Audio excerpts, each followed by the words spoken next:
उनसे बैठकर बात हुई। जो 35 कारकुनान की फहरिस्त उन्होंने दी है जो अभी तक गिरफ़्तार हैं जनूबी पंजाब के अजला में, हुकूमत ने फ़िलफ़ौर उनकी रिहाई का ऐलान किया है और उन्हें कहा है कि कोई सियासी वर्कर जो है उनका गिरफ़्तार नहीं होगा।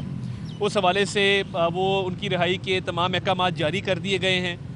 बड़े अच्छे माहौल में, बड़े खुशगवार माहौल में बात हुई। देखिए, वज़ीर-ए-आज़म पाकिस्तान का विज़न ये है कि मुल्क को हमने डिफ़ॉल्ट से बचाया था और हमारा विज़न है पाकिस्तान को चलने दो। ये पाकिस्तान को चलने दो का ये पहले ही 200 यूनिट वाले जो सार्फिन हैं, प्रोटेक्टेड नॉन प्रोटेक्टेड दोनों, 50 अरब रुपए की सब्सिडी एक गर्मी के 3 माह के लिए दी गई है ताकि उनकी बिजली के बिलों में कमी वाक़ई हो और उनके लिए गुजर बसर आसान हो।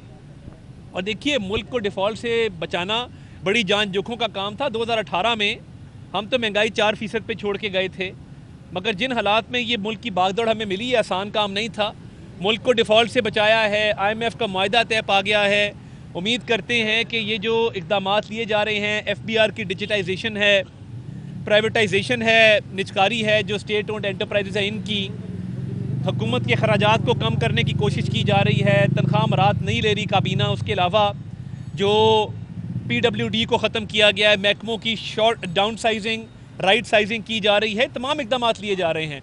तो हम समझते हैं कि खराजात में कमी से, निजकारी से और इसके साथ साथ जो मुआशी इस्लाहात हैं, FBR की डिजिटाइजेशन से फ़िस्कल स्पेस भी पैदा होगी और ये आवाम तक रिलीफ मुंतकिल किया जाएगा। जो जमात इस्लामी के वफ़द ने बातें की, हम सहमत हैं इन बातों से। हम चाहते हैं कि रात काम हो रहा है और इन हालात को बेहतर करने में हुकूमत जो है वो हर मुमकिन जो है वो इक़दामात वो उठाएगी। और विजन हमारा यही है कि खुशहाल खुद मुख्तार पाकिस्तान हो। दोस्त ममालिक से जो इन्वेस्टमेंट्स आएंगी उनसे बेहतरी आएगी, एम्प्लॉयमेंट जनरेट होगी। चाइना हमारा भी वफ़द गया है, वज़ीर तवानाई, वज़ीर ख़ज़ाना ने बड़ी तफसील से बात की। वज़ीर तवानाई वापस आएंगे, वो भी तफसील से बात करेंगे। तो वो बैरूनी सरमायाकारी के ज़रिए, एम्प्लॉयमेंट के ज़रिए, और देखिए हमने ये बाहर के ममालिक में कहा है कि हमारा कॉस्ट ऑफ प्रोडक्शन कम है, फैक्ट्रियाँ यहाँ लगाई जाएँ, यहाँ पर रोज़गार के लोगों को मौक़े फ़राहम किए जाएँ, इन्वेस्टमेंट बढ़ेगी और रुपया मुस्तहकम करना ये सबसे अहम कदम था। आपको याद है कि कभी 300, कभी 320 जो डॉलर के मुकाबले में रुपए की कदर थी वो फ्लक्चुएट करती रहती थी।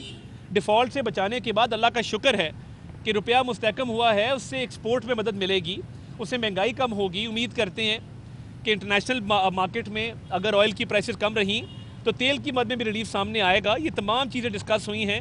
एक टेक्निकल कमेटी जिसमें वज़ीर पानी और बिजली उनको शामिल किया गया है, इसके साथ साथ सेक्रेटरी जो तवानाई है उनको शामिल किया गया है। इसके अलावा एक FBR के नुमाइंदे को शामिल किया गया है, वज़ारत ख़ज़ाना के नुमाइंदे को शामिल किया है। कल हमारी कोशिश है कि जो अगला दौर हो इन मुज़ाकरात का, उनमें मामलात खुश असलूबी से तय पा जाएँ और ये धरना जो है यहाँ से ये इनको हम रुखसत करें बड़ी इज़्ज़त आबरू के साथ।